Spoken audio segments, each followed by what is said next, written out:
Hey, it's Todd Ault. Welcome back to Wall Street Words. Today's word is safe harbor. Now, this is an important rule when guiding the financial markets. If you are an investment professional, an investment banker, the CEO of a company, the CFO of a company, you need to understand what the safe harbor rules allow you to do.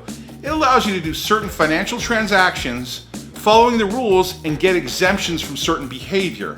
It's important to understand the safe harbor provisions you have when you're issuing securities, buying a company, or making a forward-looking statement. As long as you follow the rules inside certain safe harbors, you're protected as an executive to be able to say things like, we hope in the future, we expect this to happen, we're planning on it. There's no certainty. Safe harbor allows for certain rules to be followed so you have certain protections. Today's word is safe harbor. Hey, thanks for watching Wall Street Words. New words and terms delivered every single day. Please subscribe, push the bell. If you found this information helpful or you think someone could benefit from this information, please share this video. Thanks for watching our channel. Always good things happening here.